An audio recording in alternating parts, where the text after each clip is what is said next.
Bismillahirrahmanirrahim. Assalamualaikum warahmatullahi wabarakatuh. Alhamdulillahirabbil alamin, wassalatu wassalamu ala asyrofil anbiya'i wal mursalin sayyidina Muhammadin wa ala alihi wa sahbihi ajma'in, amma ba'du. Sahabat beriman yang dimuliakan Allah, syukur alhamdulillah kita bertemu lagi di channel ini. Pada kesempatan yang berbahagia ini, mari sejenak kita luangkan waktu kita untuk menyimak tausiah fenomenal dari guru kita Al-Maghfurullah Kiai Haji Zainuddin MZ. Beliau dikenal sebagai dai berjuta umat. Penasaran seperti apa isi tausiah beliau? Mari kita simak bersama. Selamat mendengarkan. Saudara-saudara, sekarang ini banyak orang bisa memberi contoh, tapi sedikit orang bisa menjadi contoh. Ngasih contoh mah gampang, jadi contoh susah. Karena beliau manusia. Laqad ja'akum rasulun min anfusikum. Kalau kambing disuruh nyontoh ayam, yang nyuruh nyontoh kagak punya pikiran, ya kagak level. Kambing mah nyontohnya kambing, kebo nyontohnya orang, nyontohnya orang. Makanya Nabi kita orang, bukan malaikat, bukan jin, bukan dewa, manusia. Kalau manusia disuruh nyontoh manusia, itu perintah masuk akal, predispositionnya sama.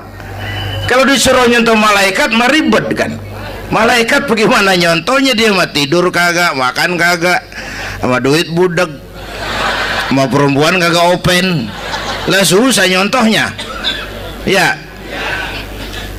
Superman tuh biar hebat nggak bisa dicontoh Superman, bagaimana terbangnya? Lagian pakai celana dalam di luar, Pak. Gak bisa dicontoh Superman mah. Nabi kita manusia utuh, cuman sungguh pun manusia, kualitasnya beda. Ini namanya basyarun la kal basyari. Manusia memang, tapi jangan samain, bobot bibitnya beda. Contoh, kita nih manusia, kita tidur. Nabi kita manusia, beliau tidur. Tidur Nabi, tidur mata doang, hatinya nggak pernah tidur. Tuh bedanya sama kita tuh. Tidur kita keblek, asal tidur habis-habisan. Lagi, kita manusia, kita keringetan. Nabi kita manusia, keringetan. Keringet Nabi harum wangi, bau minyak kasturi, zaman belum ada parfum. Keringet kita udah rasain aja masing-masing dah, jangan pakai dikebet udah.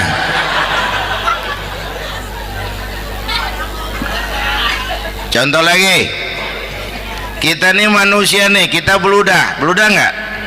Nabi kita manusia, beliau juga beludah. Ludah Nabi obat, ludah Nabi.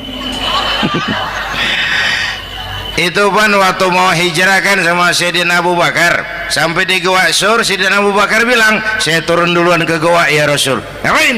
Bersihin gua, takut ada binatang berbisa. Silakan turun. Sayyidina Abu Bakar bersihin gua, bener tuh, tangannya digigit kalajengking, sakit, ngebet, bengkak.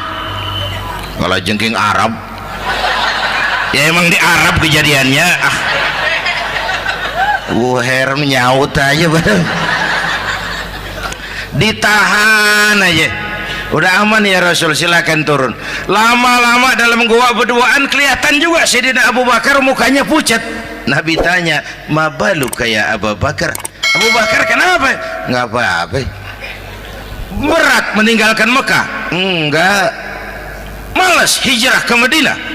Enggak. Takut diubur-ubur Quraisy? Orang kata enggak, itu mah enggak. Lah kenapa muka kamu pucat?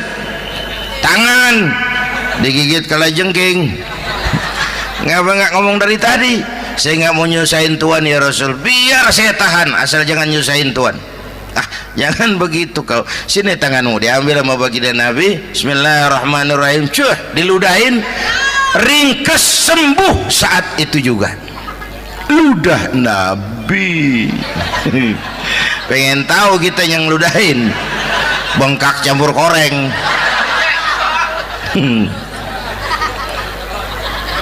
Satu tuh alasannya kenapa Nabi dijadikan contoh, karena manusia, kalau manusia disuruh nyontoh manusia pasti bisa dong ya. Yang kedua, karena tadi kata Bang Haji Oma, pribadinya itu pribadi yang multidimensi. Mau nyontoh apa? Pak, saya ini pengusaha Pak. Nabi umur 9 tahun udah ke Syria tuh, dagang lintas negara Syam tuh. Saya jenderal Pak, Nabi mimpin tentara di medan perang Mas. Saya mau balik Pak, Nabi dakwah Bung. Saya guru Pak, Nabi ngajar Mas. Innama bu'istu mu'alliman, aku diutus sebagai guru, guru umat, guru bangsa. Saya politisi Pak, Nabi diplomat ulung Bung. Saya presiden Pak, Nabi mimpin bangsa dan negara Mas. Saya kepala rumah tangga Pak, Nabi punya anak bini Bang. Ayo lempengan mana dulu cari ngomong. Malah Nabi Isa tuh nggak bisa jadi contoh bagaimana membina rumah tangga bahagia. Bagaimana membina rumah tangga bahagia menurut contoh Nabi Isa? Nggak ada Mas. Kenapa? Nabi Isa belum sempat kawin. Ya, Nabi Isa belum sempat kawin. Ada pengikut Nabi Isa menyangka nggak kawin ajaran Nabi Isa, pada ngikut lagi nggak kawin.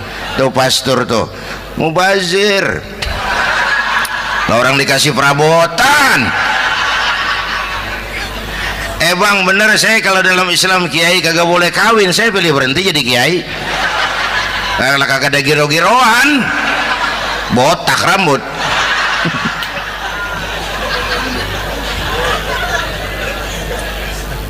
Makanya Bang Haji Oma cerita poligami saya girang banget tadi. Bukan yang ngomong ahlinya soalnya.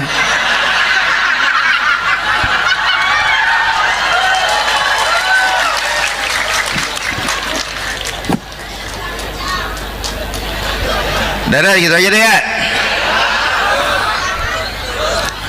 Nah, kata Imam Busair nih yang dahsyat. Ka'annahu wa huwa fardun fi jalalatihi fi askarin hina talqahu wa fi hasham.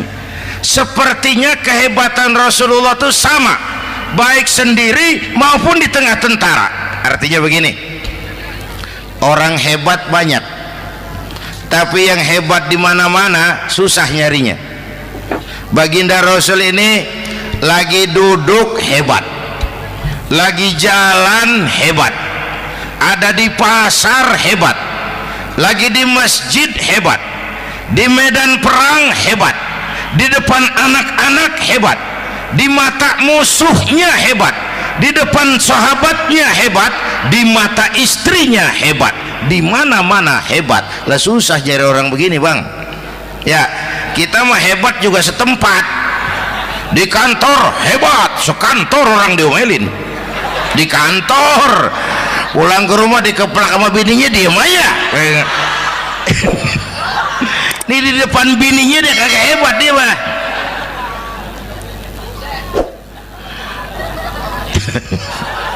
Oke, lalu kalau begitu soalnya apa yang mau kita contoh? Saya sampaikan 3 aja.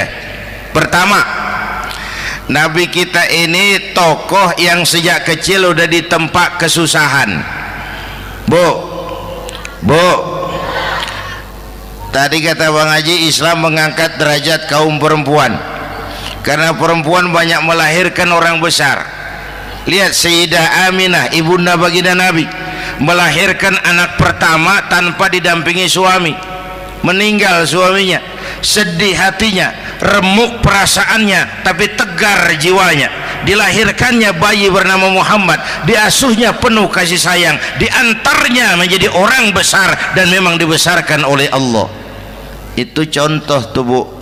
Bilangin anak-anak tong bocah Nabi ngangon kambing tong, sekolah tong jadi orang gede. Baba lu tibang tamat SD lu sarjana lu, baba lu cuman jadi RT lu jadi camat lu. Biarin malu baba lu pala jadi kaki, kaki jadi pala, asal lu terus sekolah. Bu, anak sekolahin, gelang doang digedein lu. Nih kan kita Betawi nih pendidikan ngentengin banget kotaan. Udah dong jangan tinggi-tinggi sekolah udah. Ngapa mak? Baba lu kagak sekolah hidup noh. Hidup dong pun jamu monyet juga hidup. Bu, anak sekolahin.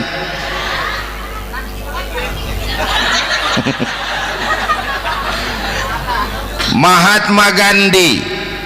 Oh, kecilnya begeng, ceking, cacingan, leatim.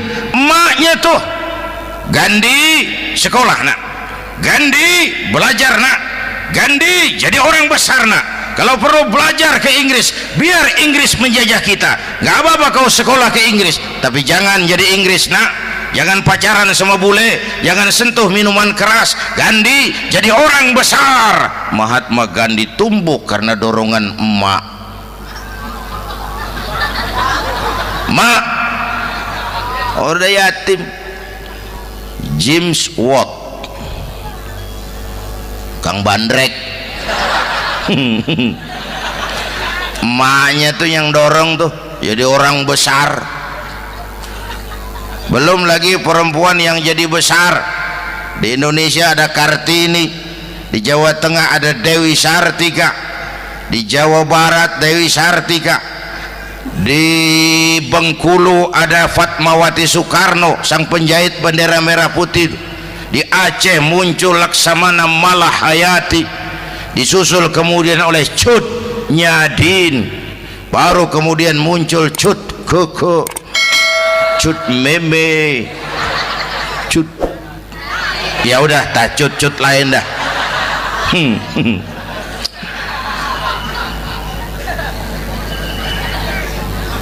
Nabi ke remajanya nggak dikolokin, tegar, tahan bantingan, nggak cengeng. Begini bang, kalau bahasa kita nih, bahasa Betawi nih, orang mah bang kalau udah biasa susah ketemu susah nggak kaget udah. Ya kita Betawi kan mah susah udah nukangin. Susah mulu. Saya santri nih biasa makan kangkung, datang ke rumah temen dikasih kangkung, makanan gue ini mat, dikasih daging ayam lah nambah, emang apa? Orang mah kalau biasa susah enak nggak kagetan. Saya santri biasa tidur di masjid, disuruh nginep di hotel lah pules nggak? Tapi yang biasa tidur di hotel suruh nginep di masjid encok. Makanya kemarin tuh waktu menteri-menteri baru dilantik tuh saya ngarepin tuh mudah-mudahan nih menteri ini begitu dilantik bacaannya nawaitu sauma ghadin. Lu pada niat puasa dulu dah, entaran. Puasa kan bukan kagak boleh, nunda doang, nunda puasa mah. Tempe boleh maghrib, tahu boleh maghrib, air kelapa boleh maghrib. Lu menteri pada mau naik mobil mewah boleh ntar kalau ekonomi udah mendingan, rakyat udah pada legaan napasnya. Ya sebab apa? Itu duit buat mobil para menteri kan duit negara. Duit negara kan duit rakyat. Duit rakyat kan duit gue juga, itu ada di situ. Gue bayar pajak. Sayangnya kebanyakan pejabat kita asal dilantik aja bacaannya Allahumma lakasumtu, niat buka puasa. Orang buka puasa kan kemaruk apa jadi gares ya. Bu, jadi benar Islam mengangkat harkat, derajat, martabat kaum perempuan. Kata Bang Haji Umar tadi, dengar nggak tuh? Waktu Nabi ditanya, ya Rasul, siapa yang paling harus saya taati di dunia? Ibumu. Setelah itu ibumu, setelah itu ibumu, setelah itu bapakmu. Ibu 3 kali disebut, bapak coba pikirin, ibu 3, bapak 1 bapak. Ini bagaimana ngitungnya, jadi kerok begini nih ngitung nih.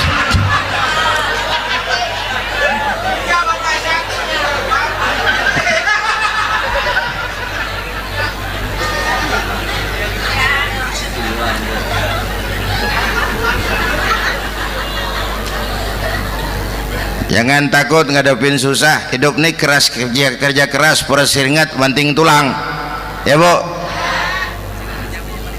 Satu. Yang kedua, contoh dari Nabi, orang yang paling bersih hatinya Rasulullah, orang yang paling baik akhlaknya Rasulullah, orang yang bahkan sudah dapat jaminan ampun dari segala dosa Rasulullah. Tapi orang yang kalau sholat malam sampai bengkak kakinya karena rajin sujud Rasulullah.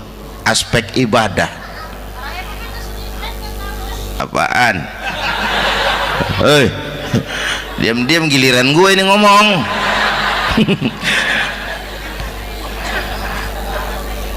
Lo ngomong lagi udah gue pulang. Canda neng, udah gantian ya. Ya, apaan urusan? Orang yang dosanya udah dapat jaminan ampun, kalau salat malam bengkak kakinya karena rajin sujud. Saya tahu di sini juga banyak yang kakinya bengkak. Semurat. Oke. Kira-kira 3 minggu yang lalu saya menghadiri haul akbar Syekh Maulana Malik Ibrahim di Gresik, haul ke-609. Dari situ saya ke Surabaya ikut zikir sama keluarga besar Tarbiyatul Qulub. Waktu zikir saya terkejut, ada kalimat yang dibaca ratusan kali menyentak perasaan saya. Kalimatnya sederhana, kita apalah, yaitu kalimat ana Abdullah. Dibaca ratusan kali, ana Abdullah, ana Abdullah, ana Abdullah, ana Abdullah. Buat saya itu menyentak karena memperteguh komitmen saya hamba Allah, saya hamba Allah. Ah, itu mah Pak Zainuddin kan biasa, itu mah kita semua juga hamba Allah. Betul. Ayo kita bikin luar biasa. Saya mau tanya, bapak, ibu hamba Allah apa bukan? 3 orang. Ibu hamba Allah apa bukan? Hamba Allah. Kata siapa? Nah, kata ibu sendiri. Kalau kata sendiri pan namanya pan ngaku. Ya, orang ngaku mah boleh dong, tiba ngaku namanya juga ngaku. Cuman diakuin apa enggak kita pan belum tahu. Ngaku mah murah, diakuin mahal. Ya, yang gampang dah. Ibu kenal sama Presiden SBY? Kenal. Presiden SBY kenal sama ibu? Lo ngaku, lo ngaku.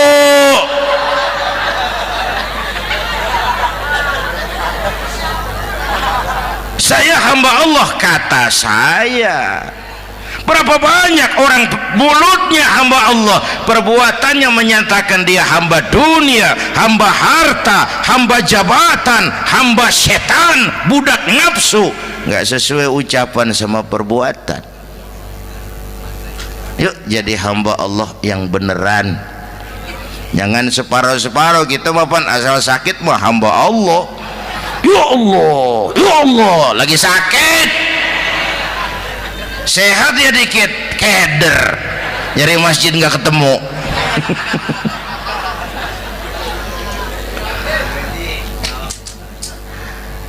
Apalagi kata Bang Haji tadi nih, kita nih kan zaman entertain nih, orang pada pinter bikin bungkusan sekarang Bang. Ya, abad entertain, orang pada bangun pencitraan. Tadi itu kiai sama dukun tipis bedanya.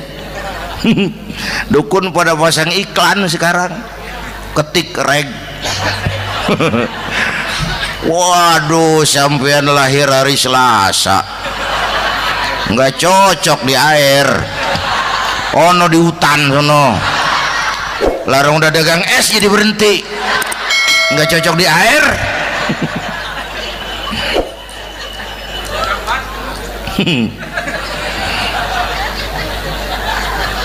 Bu, di zaman ini siapa pakai apa, siapa mau jadi apa kagak urus nih.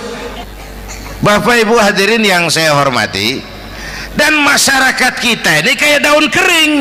Tahu daun kering? Gampang dikumpulin, susah diikat, berisik, gampang dibakar.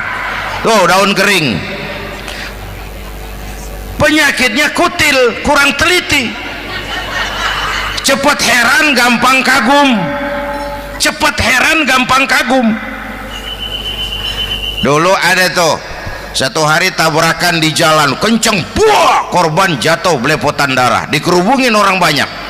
Datang wartawan mengambil gambar dari dekat, susah, orang banyak bener ngerubung. Cari akal nih wartawan, tolong saya dikasih jalan ke dekat korban. Orang nengok semua, saudara siapa? Saya bapaknya korban, katanya. Dia ngaku bapaknya korban. Ya orang minggir semua, minggir, ini ada bapaknya korban. Orang minggir semua, dia maju ke depan korban.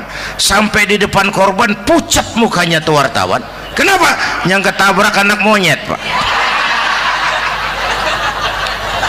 Dia udah kedongan ngaku bapaknya korban.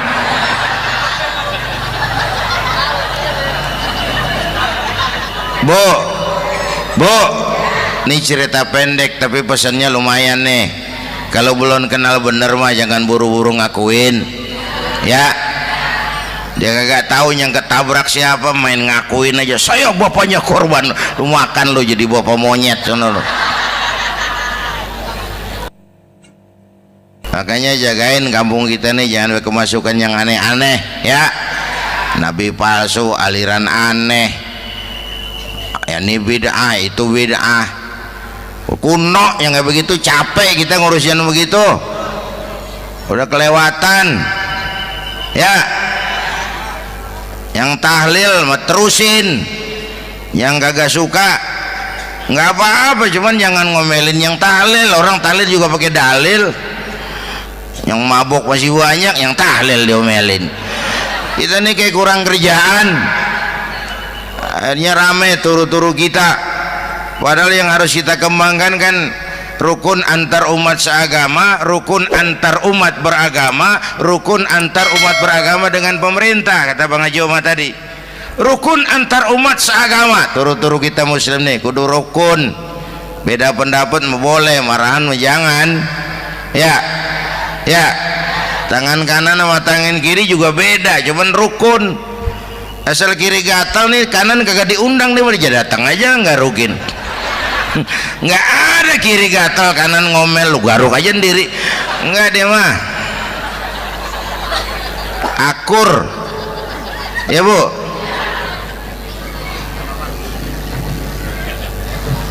Yang kedua, rukun antar umat beragama. Islam ini rahmatan lil. Yang ketiga, rukun antar umat beragama dengan pemerintah. Ini mah kita kan bermasyarakat sama juga sembahyang berjamaah, ada imam ada makmum ya. Nih rakyat kalau jadi pemilih yang pintar ke depan, nah, mau milih wali kota kayak gubernur kayak presiden kayak. Sebab apa? Sholat berjamaah kan siapa makmum kagak penting Bang. Makmum mah siapa aja boleh ya, tiba ngikutin dia mah. Ngaji dia mah gimana kayak nggak ada bab pemilihan makmum, nggak usah. Makmum mah kagak usah dipilih, siapa aja boleh ya Bang. Tuh orang budak Bang, boleh jadi makmum. Bacanya kagak fasih, boleh jadi makmum. Ketinggalan satu rakaat, boleh jadi makmum. Tapi nggak tiap orang boleh jadi imam. Siapa yang dipilih jadi imam?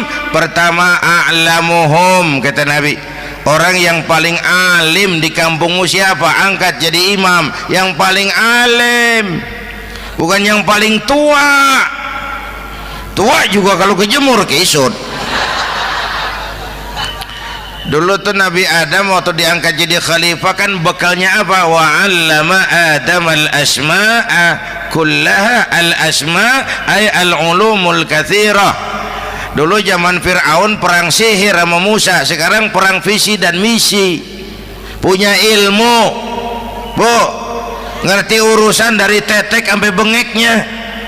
Kalau ngikutin imam yang alim pan enak, bisa dipertanggungjawabkan. Hati-hati milih pemimpin, maksudnya Bu, jangan terjebak oleh penampilan. Emas pasti kuning, bener? Apa semua yang kuning pasti emas? Udah paham dulu.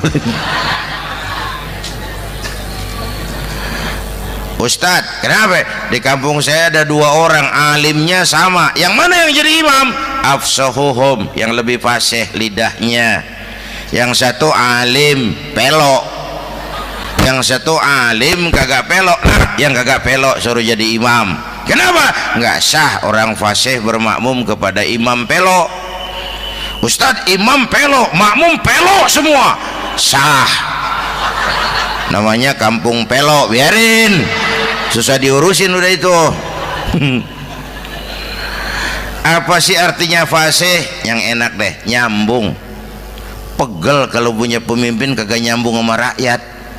Ya, rakyat mau yang ngidul deh ngalor, rakyat mau yang ngulon deh ngetan. Lah kan capek rakyat, kagak nyambung. Makanya kalau jadi imam pesan Nabi, idza amma ahadukumun nas falyukhaffif. Kalau kamu jadi imam, ringankan sholat kamu. Itu makmum nggak sama kekuatannya. Jangan panjang-panjang kalau jadi imam, kudu tahu keadaan makmum. Tuh makmum ada yang udah tua rentak, diri aja udah gemeter. Ada yang punya darah tinggi, kalau sujud kelamaan palanya ngebet. Ada yang udah janji tuh makmum habis sembahyang mau terima duit. Kalau imam kelamaan, kalau saudan makmum. Ya, nyambung. Jangan udah diangkat jadi imam saenake dhewe. Salat Isya berjamaah, rakaat pertama selesai Fatihah Yasin. Makmum ikut mengikut, cuman bari ngancem. Besok gua tawiatin balik lagi udah. Kagak nyambung. Kalau nggak nyambung tuh capek, Bu. Jangan tersenyum kepada orang buta, jangan berbisik kepada orang tuli. Kagak nyambung. Orang buta diajak senyum, bagus sih maksudnya, cuman kan rada mubazir. Orang kagak paham.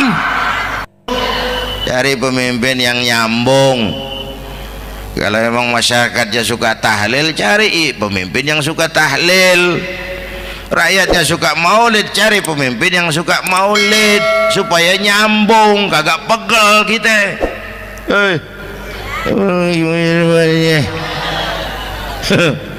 Subhanallah, sangat luar biasa tausiah yang sudah disampaikan oleh guru kita Al-Mafullah Kiai Haji Zainuddin MZ. Sahabat beriman yang dimuliakan Allah, tetaplah di channel ini karena kajian ini belum selesai dan masih banyak lagi hal-hal menarik yang akan disampaikan oleh beliau. Maka tetaplah di channel ini dan mari kita lanjutkan kembali. Selamat mendengarkan. Bapak Ibu hadirin, saya balik urusan kita. Nyontoh Nabi ibadahnya luar biasa. Bu, kita ini perlu Allah. Kita ini perlu Allah. Semua kita perantau di bumi Allah ini. Perantau pasti pulang.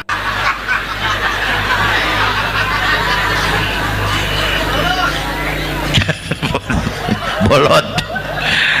Bodoh kalau ada perantau, dia sadar dia perantau tapi nggak pernah mikirin pulang. Lebih bodoh lagi mikirin pulang tapi nggak nyiapin bekal.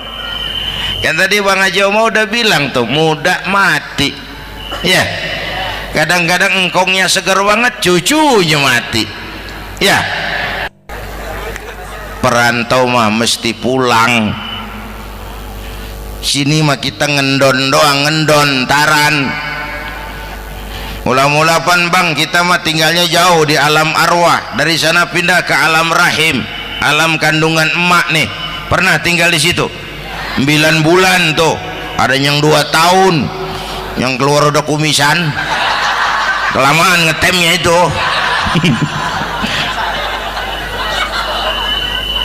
Dari sisi ini oh pantas ibumu, bapakmu, karena alam rahim fisik dan psikis emak lebih capek dari kita bapak.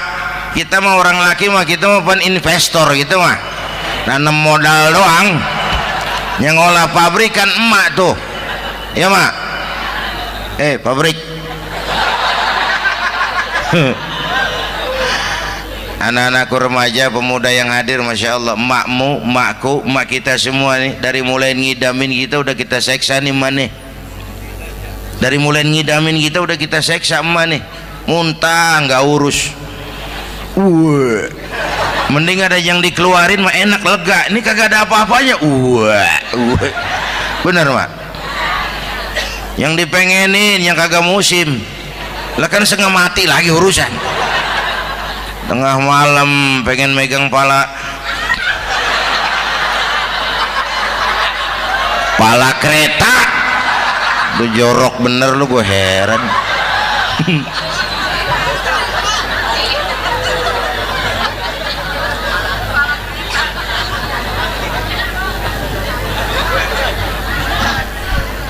Bapak Ibu hadirin, yang ketiga terakhir, contoh dari baginda Nabi, modal utama perjuangannya adalah akhlak. Memperbaiki akhlak, pakai akhlak. Rasulullah ngajak, bukan ngejek. Rasulullah merangkul, bukan mukul. Rasulullah pakai argumen, bukan pakai sentimen. Tujuannya adalah kebenaran, bukan menang-menangan. Prinsip dakwahnya basyiru wala tunafiru, yassiru wala tu'assiru. Gembirakan orang, jangan ditakut-takutin. Mudahkan urusan orang, jangan dibikin sulit. Di masyarakat memang mendingan rakyat rendah berakhlak tinggi daripada pejabat tinggi berakhlak rendah. Dulu tahun 50-an orang kita kalau pergi haji ke Mekah 6 bulan. 6 bulan tuh orang udah pada lupa aja baru pulang. 6 bulan yang ada cuman kapal laut, Mekah Madinah onta, banyak rampok lagi di gurun pasir Baduy itu. Dulu orang tua kita belajar manasik, kalian belajar silat. Sekarang karena kemudahan kemajuan ilmu menciptakan Boeing memotong waktu 5 bulan, orang pergi haji cukup sebulan. Bapak Ibu hadirin yang saya hormati, oleh karena itu menjaga nilai-nilai akhlak itu penting. Kepada siapa kita harus berakhlak? Pertama, kita harus berakhlak kepada Allah. Bagaimana caranya? Jangan menyekutukannya dengan sesuatu pun. Yang kedua, jangan menyembah kecuali hanya kepadanya. Yang kedua, kita harus berakhlak kepada sesama tadi itu. Yang ketiga, kepada lingkungan. Saya dulu masih zaman ada almarhum kakek saya, engkong. Kampung saya banjir, air masuk ke rumah. Saya teriak, "Kong, banjir Kong." Engkong saya ketawa, "Biarin, bukan salah air." Habis salah lo. Salah kita bagaimana Kong? Lah lo tempat air lo tempatin. Yang punya tempat datang ya kagak ngerti, ini tempat gua, ini di sini nggak pada lo, lah banjir. Engkong saya nggak makan bangku sekolahan, tapi wise pak. Air kan bukan musuh, air kan temen kan kudu punya tempat. Lalu kagak punya tempat, pantas kemana dia ngayam, banjir. Ya. Dulu saya remaja ngaji babul istinja, kiai ngajar makruh buang air kecil di tanah berlubang. Saya tanya, kenapa makruh kiai? Pertama, untuk alasan kesehatan. Siapa tahu di lubang yang kamu kencingi ada gas beracun. Kalau tidak kiai, kalau tidak maka artinya melindungi binatang yang ada di dalam lubang. Siapa tahu di lubang yang kamu kencingin ada semut sedang rapat, membahas laporan Susno Duaji. Apa dosanya lalu mati dikencingin? Ini namanya rahmatan li semut. Saya mau bilang alam sekarang tidak seramah dulu karena kita juga nggak ramah sama alam. Alhamdulillahirrabbilalamin. Demikianlah kajian penuh ilmu, hikmah, dan manfaat yang sudah disampaikan oleh guru kita Al-Makfurullah Kiai Haji Zainuddin MZ. Sahabat beriman yang dimuliakan Allah, mari kita doakan guru kita, semoga beliau diampuni segala dosa-dosanya dan dilapangkan kuburnya. Dan buat sahabat semua yang sudah setia menyimak tausiah ini sampai selesai, saya ucapkan terima kasih banyak. Semoga Allah Subhanahu wa Ta'ala senantiasa selalu melimpahkan segala rahmat dan karunia-Nya kepada sahabat semua. Selalu diberikan kesehatan, dimudahkan segala urusannya, dan dilancarkan rezekinya. Amin ya Rabbal Alamin. Demikian yang dapat saya bagikan, kurang lebihnya mohon maaf. Sampai bertemu lagi di kajian berikutnya. Wabillahi taufiq wal hidayah, waridha wal inayah. Wassalamualaikum warahmatullahi wabarakatuh. Setelah kita mendengarkan tausiah fenomenal dari guru kita Al-Makfurullah Kiai Haji Zainuddin MZ, sekarang mari kita lanjutkan aktivitas kita masing-masing. Semoga apa yang sudah disampaikan oleh beliau bermanfaat untuk kita semua. Amin ya Rabbal Alamin. Doa dan harapan saya semoga sahabat semua sehat selalu dan dilancarkan rezekinya. Amin ya Rabbal Alamin. Sampai bertemu lagi di kajian berikutnya. Assalamualaikum warahmatullahi wabarakatuh.